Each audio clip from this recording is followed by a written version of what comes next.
오늘 우리 주신 하나님의 말씀은 신약성경 사도행전 2장 42절에서 47절입니다. 사도행전 2장 42절로 47절입니다. 오늘도 우리에게 주시는 하나님의 말씀을 통하여 홀로 살아계시는 거룩하신 하나님의 음성을 듣고 진리를 깨닫는 복된 은혜가 오늘 우리 심령마다 충만케 되시기를 주의 이름으로 축원합니다. 그들이 사도의 가르침을 받아 서로 교제하고 떡을 떼며 오로지 기도하기를 힘쓰니라. 사람마다 두려워하는데 사도들로 말미암아 기사와 표적이 많이 나타나니 믿는 사람이 다 함께 있어 모든 물건을 서로 통용하고 또 재산과 소유를 팔아 각 사람의 필요를 따라 나누어 주며 날마다 마음을 같이하여 성전에 모이기를 힘쓰고 집에서 떡을 떼며 기쁨과 순전한 마음으로 음식을 먹고 하나님을 찬미하며 또 온 백성에게 칭송을 받으니 주께서 구원받는 사람을 날마다 더하게 하시니라. 아멘. 네, 한 소리 찬양대에서 준비하신 찬양을 하나님께 영광 올려드리는 시간입니다.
열방은 내 빛으로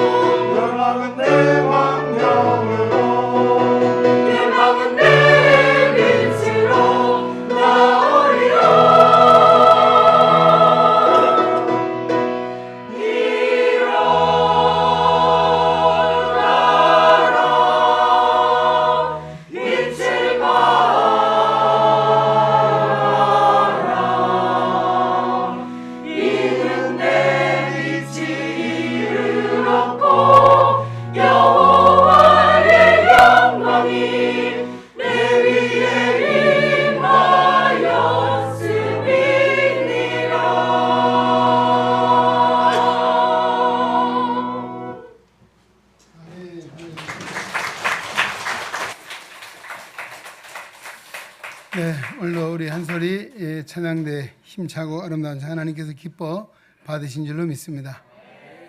오늘 우리 찬양대에 힘 있는 찬양 일어나라 빛을 발하라. 오늘 무슨 주일입니까? 청년주일.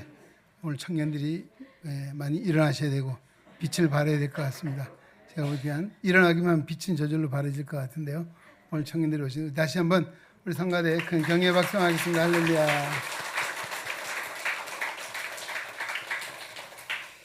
반주가 있어졌는데 아카펠라 소리도 엄청 괜찮네요.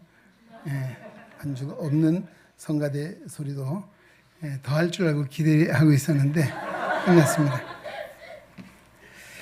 네, 오늘은 우리 청년주일입니다. 어느 소설가가 쓴 그 이야기 한 대목을 말씀드리겠습니다. 아주 오랜 옛날 세상이 처음 창조되었을 때의 이야기입니다. 이게 뭐 성경의 이야기는 아니고 이 작가가 쓴 이야기입니다. 그때는 사람들이 아무 일 하지 않아도 배부르게 먹고 잘 살 수가 있었습니다. 그런데 그런 시간이 계속되자 사람들은 점점 게을러졌고 머리도 녹이 슬어서 점점 바보스럽게 생활을 하게 되었습니다. 신은 사람들을 이렇게 내버려 두어서는 안 되겠다는 판단을 하고 인간들에게 직업을 주고 그 직업에 따른 세상을 나누어 주기로 했습니다. 제일 먼저 찾아온 사람이 농부였습니다. 그에게는 기름진 땅을 터전으로 주었습니다. 그 다음에 찾아온 사람은 어부였습니다. 바다를 그의 삶의 터전으로 주었습니다. 상인에게는 가게를 주었습니다. 계속해서 사람들이 찾아왔고 신은 하나씩 골고루 나누어 주었습니다. 그런데 거의 다 나누어 주어가는 저녁 무렵입니다. 제일 마지막에 헐레벌떡 찾아온 사람이 있었습니다. 그 사람도 자신의 무엇인가 달라고 간청을 했습니다. 신은 이야기합니다. 너는 왜 이제 왔느냐? 그랬더니만 이 사람이 저는 꿈을 꾸니라고 좀 늦었습니다. 신은 이것저것 찾아봐도 보았지만 미리 온 사람 다 죽어 난 후였습니다. 이 지상에 있는 것을 모두 나누어 줘서 남은 것이 별로 없구나. 한참 생각하는 신은 너에게는 저 하늘을 줄 수밖에 없구나. 이제부터 저 하늘이 너의 것이다. 라고 해서 꿈을 꾸다가 마중에 온 사람은 지상이 아닌 하늘을 얻게 되었다. 아무도 못 가져본 하늘까지도 가질 수 있는 꿈을 꾸는 사람. 그 사람은 바로 청년이었습니다. 라고 하는 이야기입니다.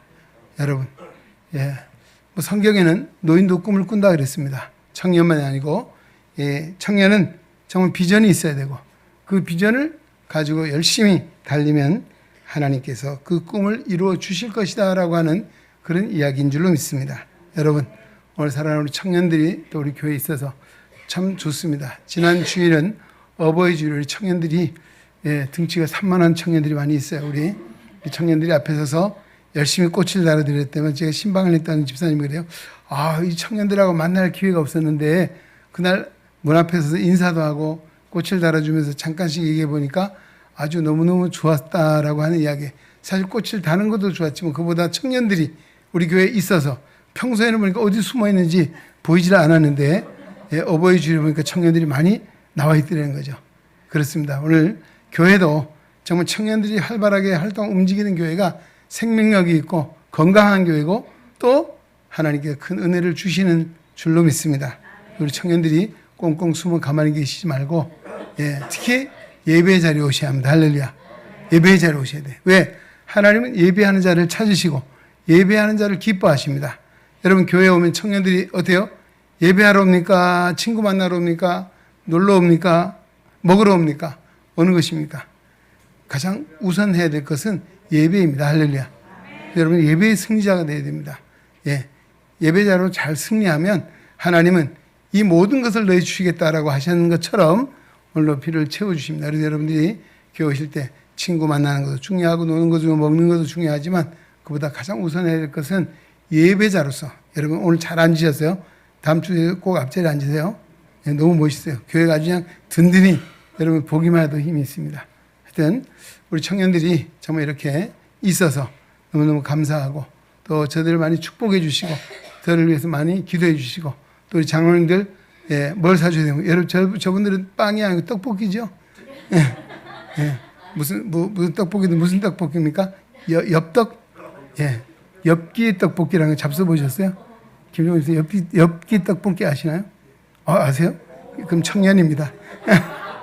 예. 엽기 떡볶이가 있더라고요. 야, 그걸 어떻게 먹는지 청년들이 그걸 좋아하더라고요. 깜짝 놀랐습니다. 하여튼 우리 어르신들이 관심도 많이 가져주시고 기도도 많이 해주시고 또 엽기 떡볶이도 사주시고 아마 그러면서 청년들이 더 힘있게 멋있게 더 성장하리라 믿습니다. 윌로크릭 교회를 담임하는 그 빌 하이블스 목사님이 자기가 목회를 하게 된 동기에 대해서 밝혔습니다. 그는 아버지는 자기가 어린 시절부터 정말 장부답게 멋있게 잘 살게 하기 위해서 그 아버지가 여행을 많이 시켰답니다. 근데 20살이 되던 어느 날은 그를 남미로 혼자 보냈답니다. 그래서 남미에 갔는데 거기에 여행이 거의 끝나갈 무렵에 좀 기분을 내본다고 거기에 리오데자이레노 어디니 아시죠? 안 가보셨죠? 리오데자이레노 거기에 호텔 한 스카이 라운지에 올라가서 혼자 저녁을 먹게 됐습니다. 그런데 그곳은 세계 돈 많은 부자들이 모인다라고 하는 코피카바나 해변입니다.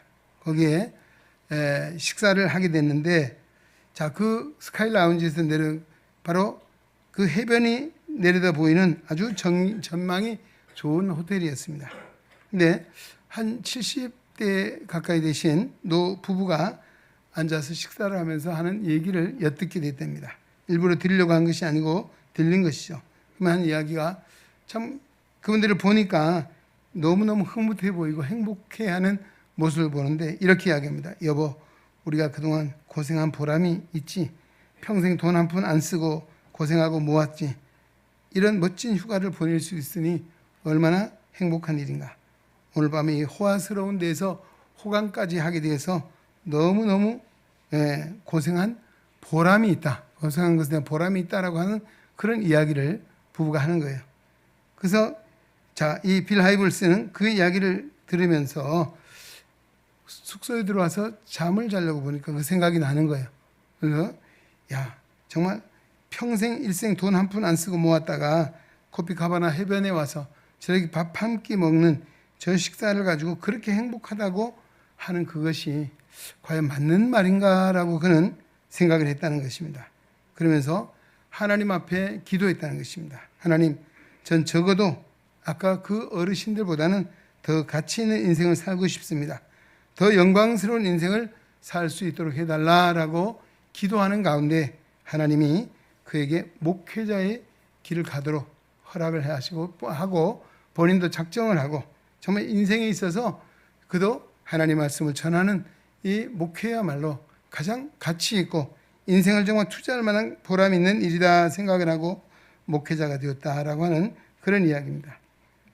사랑하는 청년 여러분, 참된 인생, 참된 행복이 무엇인지 여러분 어디에 있는가를 한번 고민도 해보시고 물론 하고 있을 줄 압니다. 기도해 보시고 찾아보십시오. 또 하나님 앞에 기도하면 하나님 반드시 그 길로 인도해 주실 줄로 믿습니다. 사실 미국이라는 나라가 정말 복음의 바탕이 섰잖아요. 정말 세계를 지배하는 그런 큰 대국이 되었습니다. 그리고 그 시작점은 바로 신앙을 지켰던 신앙의 순수한 신앙을 지키기 위해서 순교자의 각오를 가지고 신대륙에 갔던 그분들을 통해서 그 나라가 세워졌습니다. 그런데 어떻게 한 2000년이 지나면서 미국 교회는 어떻게 됐습니까? 사실 부흥하지 못했어요. 왜 미국 교회가 이렇게 부흥하지 않고 이런 상황에 빠져 있을까라고 생각하면 두 가지를 이야기했습니다. 하나는 그 이유가 빈곤의 아이디어의 빈곤이다. 아이디어의 빈곤 때문에 그런 것이고 또 하나는 모험심의 빈곤이다라고 그렇게 지적을 했습니다. 좋은 꿈이 있다면 반드시 도전하라는 것이죠. 도전하지 않는 사람이나 도전하지 않는 교회는 결코 성장할 수 없고 부흥할 수 없다라고 하는 그런 이야기를 전하고 있습니다. 여러분, 하늘의 꿈을 꾸고 있는 우리 기독 청년들, 오늘 우리 안에도 두 가지가 공존합니다. 무엇이겠습니까? 하나는 꿈으로 대변되는, 꿈은 뭐예요? 무한한 가능성을 이야기하고 있습니다. 그러나 또 한 가지는 무엇입니까? 어쩔 수 없는 현실 있잖아요. 거기에 꿈에 이르지 못하는, 꿈에 도달할 수 없는, 안고 있는 많은 부족함이라고 하는 것이죠. 그래서 무한한 가능성을 근거로 하여 부족함을 메우려고 노력하는 것. 자, 이것이 있어야만이 젊은이라 할 수 있어요. 이걸 도전이라고 이야기합니다. 도전. 오늘 본인들이 추구해야 하는 무한한 가능성은 그냥 가능성으로서만 있는 것이 아니고 그것이 현실을 통해 나타나기 위해서는, 자, 오늘 사도행전 2장에 나오는 말씀을 좀 주목해 보고 이 말씀 속에서 하나님 주신 교훈을 받고자 합니다. 자, 이 사도행전 2장은 우리 교회의 가장 이상적인 교회의 모습을 보여주고 있습니다. 또 이 교회의 초대교회, 시작하는 그 교회라고 하는 것이죠. 그래서 초대교회 성도들은 바로 그들의 꿈과 관심을 어디에 두었습니까? 이 세상에서 잘 먹고 잘 사는 데 두지 않았습니다. 그들은 하나님 나라에 두었습니다. 그래서 그들은 자신의 소유와 목숨까지도 복음을 위해서 드릴 수 있었고 또 도전을 할 수가 있었던 것입니다. 그들은 복음을 위해서는 자신들의 모든 걸 내어놓을 수 있으니까 거칠 것이었고 두려울 것이 없었습니다. 그것이 바로 초대교회 성도들의 모습이고 교회의 모습입니다. 세상의 그 어떤 권세도 권력도 두려워하지 않은 그런 교회였죠. 사도행전 2장의 초대교회는 바로 주님의 꿈을 현실로 이루는 교회였다라고 할 수 있습니다. 꿈이 현실이 되려면 어떻게 해야 될까요? 첫째는, 자, 꿈이 현실로 나타나면 하나님의 말씀에 순종해야 합니다. 할렐루야. 44절 보십시오. 저희가 사도의 가르침을 받아 서로 교제하며 떡을 떼며 기도하기를 힘쓰니라 라고 했습니다. 초대교회 교우들은 교제하고 떡을 떼고 기도하는 데 열심히 하는데 그 마지막 부분에 힘쓴다라고 하는 말, 이 말은 마치 종이 주 상전의 뜻을 받들어 순종하고 수종들듯 하는 그런 의미를 가지고 있는 단어입니다. 초대교회 성도들은 사도들의 가르침을 받고 교제하고 떡을 떼며 기도했는데 그렇게 하는 것이 마치 종이 주인의 명에 순종하고 복종해서 하는 것으로 당연히 알고 그렇게 행했다라고 하는 말씀입니다. 잠언 29장 18절에 이런 말씀이 있습니다. 한번 따라합시다. 묵시가 없으면 백성이 방자히 행하거니와 율법을 지키는 자는 복이 있느니라. 아멘. 묵시는 무엇입니까? 말씀을 가르치는 것입니다. 방자히 행한다는 것이 뭡니까? 자신의 신분을 망각하고 함부로 행하는 것이 방자히 행한다라고 하는 뜻입니다. 초대교회 성도들은 사도들이 전해준 말씀을 통해서 자신들의 신분, 자신들의 처지를 잘 알았습니다. 그리고 주시는 그 깨달은 말씀대로 순종하며 살았다라고 하는 것입니다. 자신이 그리스도의 종이라는 사실을 알았기에 어떻게 할 수 있었습니까? 시간을 드리고 재물을 드리고 자신의 생명까지도 드릴 수 있었던 것은 바로 주님이 주인이시고 내가 그 주님의 종이란 분명한 인식을 했기 때문에 가능할 수 있었다라고 하는 것입니다. 그래 그들은 날마다 모여서 떡을 떼고 교제하고 기도할 수 있었습니다. 오늘 우리 현대교회는 어떻습니까? 아마 초대교회보다는 훌륭한 자원이 있고 우리의 삶의 환경도 비교할 수 없을 만큼 좋은 환경 속에 있다라고 할 것입니다. 왜요? 우리 교통수단만 봐도 그렇고 우리 삶의 문화적인 이 상황들 한번 보십시오. 예. 그럼에도 오늘 교회가 어떻습니까? 초대교회처럼 그렇게 힘이 있고 능력이 있는 교회입니까? 예. 이렇게 많은 자원이 있고 좋은 환경을 가지고 있음에도 불구하고 초대교회처럼 힘을 발휘하지 못하는 이유가 어디 있는가 하는 것입니다. 그것이 바로 주님의 말씀에 순종함이 부족하기 때문이고 주님과의 관계에 있어서 내가 주님의 종이라는 사실을 인정하지 못하고 우리 말로는 뭐라 합니까? 예수님 뭐라고 불러요? 주님. 할렐루야. 주님이라고 부르잖아요. 그 무슨 소리예요? 그냥 입술에만 발린 주님입니까? 아닙니다. 이름이 주님이 아니에요. 예, 당신 나의 주인이십니다. 이런 고백이 그 안에 있는 거예요. 그런 의미를 담고 우리가 주님이라고 부르는 것이에요. 예, 주는 나의 그리스도시요 살아계신 하나님의 아들이십니다. 그 큐리오스라고 하는 바로 이것이 주님이 나의 주인이시다. 오늘 우리가 입술로는 주님을 주인이라 부르면서 누가 주인입니까? 아니 내가 주인이지. 주님이 주인입니까? 내가 주인이지. 거기 무슨 능력이 나타납니까? 거기 무슨 힘이 있다는 것이죠. 입술로는 주님 말을 하지만 실제로 삶의 모습은 내가 주인이에요. 내 것이 주인의 것이 아니고 내 것이에요. 내 시간, 재산, 재능, 은사 이 모든 건 누가 주셨습니까? 주인 대신 주님이 나에게 주셨습니다. 할렐루야. 오늘 이 믿음을 우리 분명히 가져야 돼요. 이것이 없으니까 우리가 어때요? 온전히 헌신할 수가 없고 두려울 수밖에 없고 또 그 말씀에 순종할 수가 없는 것입니다. 바로 이런 의미에서 오늘 우리가 이 시대에 필요한 것이 뭐냐? 예, 우리가 꿈을 현실로 이루기 위해서는 주의 말씀에 순종함이 있어야 된다. 할렐루야. 주님과의 관계에 있어서 정말 내가 어떤 존재인가를 분명히 우리 자신을 알아야 된다는 것입니다. 우리가 교회에 와서 정말 예수님 나의 주님이십니다 부르고 기도하는 만큼 삶을 통해서 내 삶의 주인은 바로 주님이시죠. 주님이 명하시면 그 말씀을 듣고 순종하는 것, 여기에 바로 하나님의 영광이 드러나고 세상을 변화시킬 수 있는 능력이 나타나게 되는 줄로 믿습니다.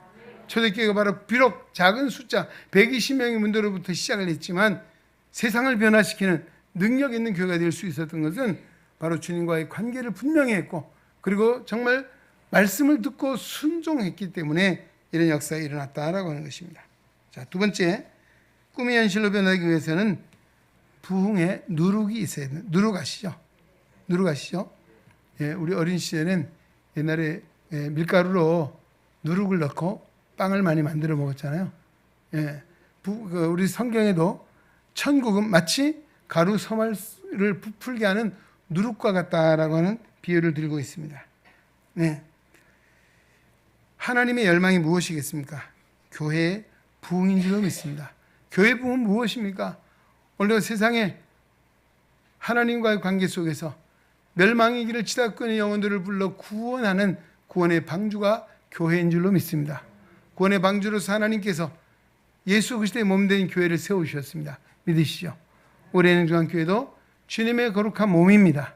우리 몸의 지체로 불러주셨고 오늘도 하나님이 우리를 향하신 열망은 부흥이 뭡니까? 한 영혼을 구원하여 하나님을 기쁘시게 하고 이와 같은 일들이 점점 초대교회가 어떻게 됐습니까? 날마다 구원받는 수가 더해갔다라고 마지막 말씀 전하고 있습니다. 성경에 말하는 부흥은 물론 우리가 많은 사람이 모이는 것 사실 중요한 일입니다. 그보다도 중요한 것이 있습니다. 예, 많은 사람이 모이는 데 있는 것이 아니에요. 그 모인 사람들이 얼마나 중생의 경험을 하고 변하여 새 사람이 되었느냐라고 하는 데 있습니다. 결코 사람이 많이 모였다 해서 그것이 결코 부흥이라고 할 수 없습니다. 우리 성경 가운데서 보면 베스다 들녘에 예수님 공생의 사역에 많은 무리들이 모여왔잖아요. 그 숫자를 성경은 뭐라고 해야 합니까? 장정의 숫자만 5,000명이다. 그러면 부녀자도 있고 노인도 있고 아이도 있잖아요. 적어도 수만 명이 사람들이 모였을 것입니다. 그러나 그 현장을 부흥이라고 말하지 않습니다. 왜 그렇습니까? 그들은 놀라운 기적을 맛보고도 각자 자기의 삶의 터전으로 돌아가 버리고 말았습니다. 그래서 꿈이 현실로 변화되기 위해서는 아까 말했죠. 중생, 예, 다시 삶이라고 하는 것입니다. 우리 영어는 리바이벌이라고 말을 쓰죠. 다시 살아난다. 다시 삶. 이것이 부흥입니다. 여러분, 오늘 예수를 믿음으로 변화해 새 사람이 되었습니까? 안 됐어요? 그대로 있어요. 왜 아무 소리예요? 오늘 아침 뭘 잡수고 꿀 먹었습니까? 아니죠. 예? 예수를 믿고 변화해 새 사람이 되었습니까? 아, 그럼 여기 분명 우리 아멘 해야죠. 예. 바로 여기 있어요. 여기. 부흥은 이 고백 속에서 오늘도 우리의 정체성, 내가 예수를 믿음으로 죄를 청산하고 이제는 죄의 종이 아니고 하나님의 거룩한 종이 되었고 하나님의 백성이 되었고 다시 예수님의 부활로 말미암아 내가 영원히 사는 자가 되었고 하나님 나라를 유업으로 이을 자가 되었다. 할렐루야. 이 믿음을 우리가 분명히 해야 돼요. 여기서부터 부흥은 시작되는 것입니다. 교회의 부흥은 십자가의 피 흘리신 예수님을 바라보며 오늘 초대교회가 어떻게 부흥했습니까? 예, 나는 저 사람을 모른다 라고 3번씩이나 부인하며 심지어 저주까지 했던 베드로가 자신의 잘못을 깨닫고 통곡하고 회개하는 데부터 시작이 되었습니다. 베드로가 부활하신 예수님을 만나 회개하고 기도하던 중에 성령의 충만함을 받았습니다. 그리고 그가 하나님 말씀을 전파하기 시작했습니다. 그 말씀을 들은 사람들이 어떻게 했습니까? 마음의 찔림을 받고 형제들과 우리가 어찌할꼬라고 그렇게 고백했습니다. 그때 뭐라 했습니까? 너희가 회개하고 예수 이름으로 세례를 받으라. 그리하면 영생을 얻을 것이다 라고 전파했습니다. 베드로의 설교를 듣고 회개한 사람이 얼마였습니까? 하루에 3,000명. 할렐루야. 얼마나 놀라운 일입니까? 그냥 3,000명이 모인 것이 아니었어요. 그 들은 사람이 더 많을 수 있겠죠. 그 가운데 정말 돌이키고 회개하고 중생을 겸하고 믿음을 가진 자가 3,000명이었다라고 전하고 있습니다. 오늘 하나님께서는 하나님 나라 부흥의 역사를 어떻게 이루십니까? 바로 이 구원함을 받은 변화의 새 사람이 된 중생함을 얻은 성도들을 통해서 하나님 일하시고 그들을 통해서 하나님 나라를 이루어 가시는 줄로 믿습니다.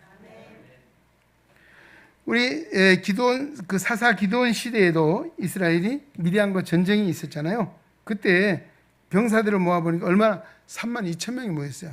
근데 기도원이 볼 때는 어때요? 32,000명이 다 필요하지 않아요. 몇 명만 뽑았습니까? 300명. 예, 준비된 300명이면 충분했다라고 했습니다. 그 300명의 용사를 가지고 미디안 사람 다 물리치고 전쟁에 승리하게 됐습니다. 여러분, 이처럼 오늘 이 시대에도 정말 우리가 꿈이 현실로 변화되고 하나님의 꿈이 이 땅에 실현되기 위해서는 뭐가 필요하냐? 누룩이 필요하다. 누룩이 뭐냐? 바로 우리들입니다. 오늘 우리가 그 성경은 뭐라고 말합니까? 너희는 세상의 소금이다. 할렐루야. 예, 어때요? 우리 어머니들 김치 하잖아요. 소금을 배추 숫자만큼 넣지 않잖아요. 조금만 넣잖아요. 그래도 그 소금이 맛을 내고, 예, 또 부패를 방지하고, 그 겨울을 지난 동안도 썩지 않고 요즘도 묵은지 먹잖아요. 예, 그 소금이 얼마나 놀라운 일입니까? 바로 그렇습니다. 오늘 세상에 소금이 필요한데 소금은 부패를 방지하잖아요. 맛을 내잖아요. 오늘 오늘 그리스도인이 너희는 세상의 소금이다 라고 했습니다. 할렐루야. 근데 소금이 중요한 건 맛을 내야 된다. 맛있는 소금은 길에 버려서 사람에게 밟힐 뿐이라고 했습니다. 오늘 우리가 진정 맛을 내는 소금의 역할을 하고 있는가? 그건 어떻게 합니까?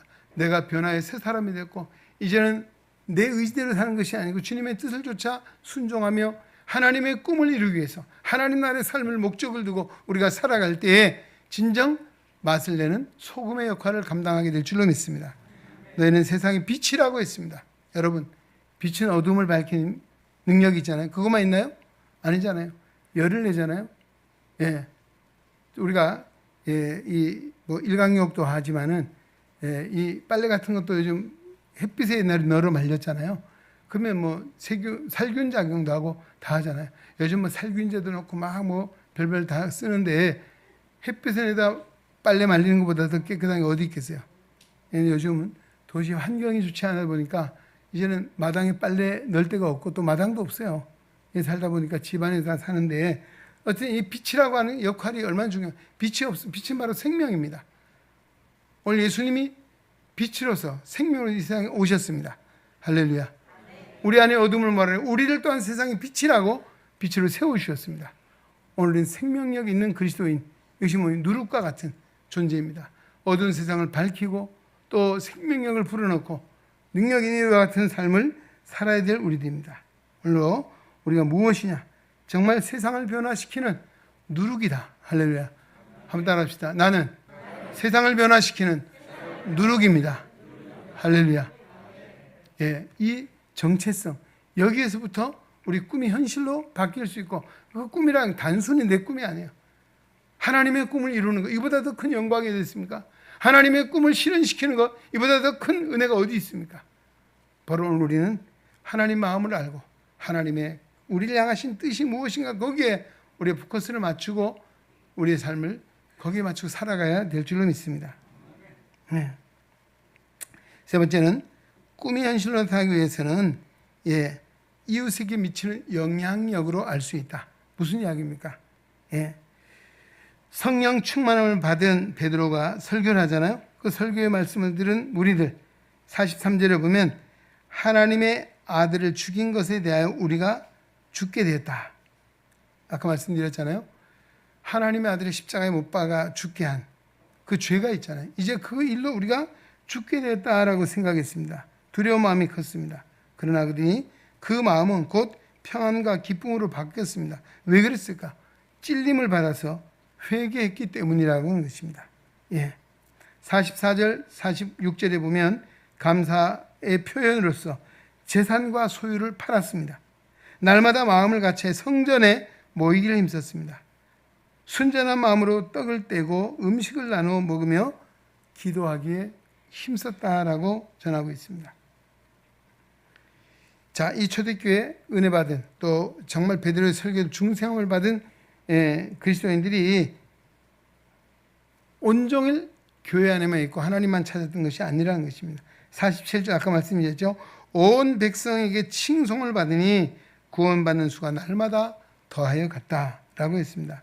초대교회 성도들은 믿지 않는 사람들에게 손가락질 받는 대상이 아니었다. 믿지 않는 사람들에게 있어서도 칭송을 받았다. 야, 참 나도 저렇게 살아야 되는데. 예, 그런 마음 있잖아요. 또 자기들끼리만 교제하고 뭐 자기들끼리만 노는 그런 편협한 공동체가 아니었습니다. 예. 그들은 세상에 나가 살았잖아요. 그러면 세상 사람이 칭송을 받았습니다. 오늘 우리 그리스도인들이 하나님 말씀에 있대요. 바르게, 정직하게, 어떻습니까? 신실하게 살아간다면 그 태도, 그 삶의 모습이 다른 사람이 인정을 받게 될 줄로 믿습니다. 그래서 예수 믿는 사람들이 교회만 살지 않잖아요. 여러분, 오늘 교회에서 말씀을 듣고 우리가 세상에 나가서 이 말씀을 우리가 실천하는 삶의 현장이 바로 우리의 가정이요, 직장이요, 사회라고 하는 곳이죠. 여기 나가 예수 믿는 사람들이 덕을 세워야 합니다. 다른 사람의 칭송을 받아야 합니다. 인정을 받아야 합니다. 잘못하면 어때요? 너나 잘 믿으세요. 되겠습니까? 우리가 정말 그리스도를 믿는다는 말이 뭐예요? 나는 죽고 바울의 고백처럼 갈라디아서 2장 20절 내가 그리스도와 함께 십자가에 못 박혔나니 그런 적 이제는 내가 산 것이 아니요 내 안에 그리스도께서 사신 것이라.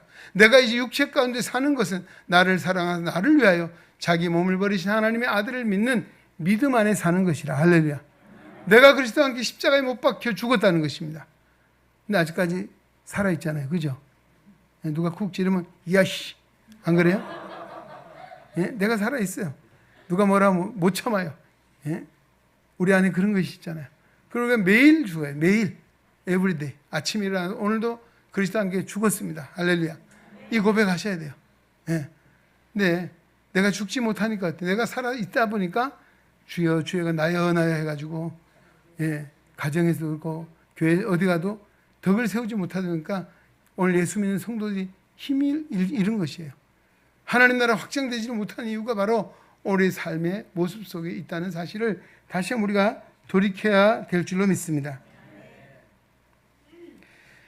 자, 사도들의 가르침을 받은 이들이 정말 두렵고 떨림으로 그러나 성령의 불길 속에 자신들을 드릴 때에 다시 사는 역사 속에서 그들이 정말 힘을 얻어서 세상에 소금이 되고 빛이 되어서 많은 이들에게 칭송을 받아 그 결과는 구원받는 수가 더해갔다. 부흥의 역사가 일어났다는 것입니다. 하나님의 꿈이 현실로 이루어졌다는 사실을 증언해주고 있습니다. 예, 참된 부흥은 우리 그리스도인들이 영향력이 있어야 합니다. 영향력 있는 삶을 살아야 될 줄로 믿습니다. 심리학자인 워너 세케이라고 한 박사는 이런 의외의 연구 결과를 발표했는데 무슨 이야기냐면 사람은 중년에 접어들면서 지능이 10단위 이상 높아진다라고. 중년을 넘었으면 지능 지수가 10 이상 높아진대요. 의외의 결과죠. 그래서 이런 이야기를 했습니다. 순간적인 창의력은 젊은이들의 몫이지만 지혜가 필요한 창의력은 중년 이후에 나타난다라고 했습니다. 그래서 노인도 배워야 되고 노인도 꿈을 꿔야 됩니다. 할렐루야. 예. 중요한 것은 일에 대한 의욕과 미래에 대한 소망이 있어야 된다. 여러분 하고 있는 일에 대한 의욕이 있습니까? 소망이 있습니까? 있어야 한다는 것입니다. 우리가 일생을 통해서 파괴되는 뇌세포의 수 일반적으로는 10% 미만이라고 합니다. 그래서 오늘 노인에게 문제가 되는 건 뭡니까? 뇌세포 기능의 상실이 아니라 새로운 일을 시작하기엔 내가 너무 많이 늙었어 라고 하는 자신감의 상실 때문이다 라고 했습니다. 여러분 그렇습니까? 내가 이제 새로운 일을 하기 너무 늙었어. 난 늙었어. 아니에요. 예. 자, 성경에는 하나님의 사역에 있어서 영원한 젊은이들이 있습니다. 한번 몇 분을 소개할 텐데요. 그분들을 생각하시면서 오늘 제가 소개한 이분들은 나이 더 많이 드신 분이 손 한번 들어보시고, 손을 못 들면 다 청년입니다. 젊은입니다. 예. 자, 우리는 그를 믿음의 조상이라고 합니다. 누군지 아시죠? 그는 75세 나이에 하나님의 부름을 받았습니다. 예. 그러나 그때 누구도 그를 노인으로 취급하지 않았습니다. 그는 하나님의 부르심에 부족함을 채우기 위해서, 꿈을 현실로 만들기 위해서 본토와 친척과 아비의 집을 떠나 하나님이 지시하는 곳으로 순종해 갔습니다. 할렐루야. 그래야 할 때 하나님이 그의 삶을 책임져야 했습니다. 물론 그 삶에도 실수가 있었고 정말 부족함이 있어서 그래도 하나님이 그를 보호해 주셨습니다. 무엇 때문입니까? 하나님과 약속 때문입니다. 예. 그래 아브라함이 75세 나이에 부름을 받았음에도 하나님 말씀에 순종할 때 그가 믿음의 조상이 될 수 있었다는 거 얼마나 놀라운 일입니까? 또 한 청년을 소개합니다. 부모로부터 아무 유산도 받지 못했습니다. 예, 그가 돌보고 있던 약물이마저도 자신의 것이 아니고 장인 어른의 것이었습니다. 누군지 아시죠? 누구예요? 누구요? 야곱이에요? 아닌데. 예. 야곱은 외삼촌이지, 라반이지. 장인 어른 아니죠. 착각하셨죠? 그래서 제가 설교할 수 있습니다. 저런 분들 계셔서. 미디안 광야에서 양을 치는 누구였어요? 모세. 몇 살에 부름 받았습니까? 80. 예, 할렐루야. 예, 지선. 예, 80세. 80 아직 안 되셨죠? 모세는 80에 하나님의 부름을 받고 자신 처음에는 할 수 없다 그랬잖아요. 그러나 하나님은 결코 놔주지 않았습니다. 그리고 그게 증거로 보여주시고 됐어요. 그러자 꼼짝없이 하나님 말씀 순종해서 400년 동안 종사하고 있는 이스라엘 백성을 구원하기 위해서 애굽으로 가서 그 백성을 구원할 수 있었습니다. 할렐루야. 몇 살에 부름 받았어요? 80세입니다. 할렐루야. 80 넘으신 분 손 한번 들어보실까요? 아무도 안 계신 것 같습니다. 네, 그렇습니다. 마지막 한 청년 또 소개합니다. 여호수아 14장 11절 12절에 모세가 나를 보내던 날과 같이 오늘도 내가 여전히 강건하니 내 힘이 그때나 지금이나 같아서 싸움의 출입에 감당할 수 있으니 누군지 아신가요? 예? 예, 갈렙. 예. 그날에 여호와께서 말씀하신 이 산지를 지금 내게 주소서. 당신도 그날에 들으셨거니와 그곳에는 아낙 사람이 있고 그 성읍들은 크고 견고할지라도 여호와께서 나와 함께 하시면 내가 여호와께서 말씀하신 대로 그들을 쫓아내리이다. 할렐루야. 갈렙입니다. 갈렙. 몇 살입니까? 85세였습니다. 85세에도 45년이 지났거든요. 40세처럼 그때와 같이 힘이 여전하고 똑같다. 참 얼마나 놀라운 일입니까? 예, 여호수아에게 더 나아가 자기 자신에게 주어진 꿈을 현실로 이루기 위해 45년의 세월을 지났음에도 불구하고 여전히 그는 젊은 청년들처럼 이 평지를 달라가 아니고 이 산지를 내게 주십시오. 거기 아낙 사람도 있고 그 성읍도 크지만은 여호와 하나님 나와 함께 하신 내가 능히 그들을 쫓아내고 승리할 수 있습니다. 할렐루야. 아멘. 얼마나 놀라운 일입니까? 몇 살이요? 85세. 그렇습니다. 여러분 이제 말씀해 들어갑니다. 여러분 주일에 예배를 통해서 우리는 힘을 얻습니다. 그러나 마치 자동차가 방전된 자동차가 배터리를 충전하기 위해서 예배에 오는 것처럼 그 자리에 머물러서 안 된다는 것입니다. 나만이 살기 위한 것이 아니에요. 오늘 내가 살아서 내가 정말 성령의 사람이 돼서 능력 있는 삶. 어떤 삶입니까? 정말 오늘도 하나님의 나를 향하신 뜻이 무엇이고 나를 향하신 하나님의 꿈이 무엇인가를 알아 그것들을 이루어가는 성도가 되어야 될 줄로 믿습니다. 그 가장 중요한 일이 무엇입니까? 오늘 가정을 복음화하는 일입니다. 우리 시각장애인의 복음화 지역과 민족과 열방 복음을 통해서 생명을 구원하고 하나님 나라를 이루어가는 것, 잘 먹고 잘 사는 것이 아니에요. 하나님 거기에 목적을 두지는 않습니다. 물론 하나님의 백성들이 잘 먹고 잘 살기를 원하실 수 있습니다. 그러나 하나님께서 우리를 통해서 죽어가는 영혼을 구원하고 하나님 나라를 건설하는 일을 위해서 오늘도 하나님의 교회를 세우시고 우리를 믿음의 성도로 직분자로 세워주신 줄로 믿습니다. 오늘 청년으로 세워주신 줄로 믿습니다. 오직 성령이 너에게 마시면 너희가 권능을 받고 예루살렘과 온 유대와 사마리아 땅 끝까지 이르러 내 증인이라. 권능이 뭡니까? 다이너마이트라고 했습니다. 다이너마이트, 듀나미스. 네. 바로 성령 충만한 성도가 청년입니다. 할렐루야. 청년이에요. 여러분, 우리가 제 눈으로 오늘 아브라함 또 모세 또 갈렙을 통해서 본다면 여긴 다 청년입니다. 할렐루야. 이해가 있습니까? 예. 나이는 숫자에 불과하다는 말이 있습니다. 하나님께서 하나님의 꿈을 이루시고자 우리를 하나님 나라에 영원한 청년으로 부르신 줄로 믿습니다. 오늘 주신 말씀을 마음에 잘 새겨 하나님의 거룩한 꿈을 이루어가는 정말 신실한 아브라함, 모세, 갈렙과 같은 복음의 역군들이 다 될 수 있기를 주의 이름으로 축원합니다. 하나님 아버지 감사합니다. 오늘 우리 사랑하사 하나님의 전에 부르시고 귀한 말씀을 주시니 감사드립니다. 오늘 드린 말씀 마음에 새겨 하나님 앞에 오직 영광 돌리며 살아가는 복음의 일꾼들, 하나님 나라 거룩한 청년들이 되게 하여 주옵소서. 예수님 이름으로 기도하옵나이다. 아멘.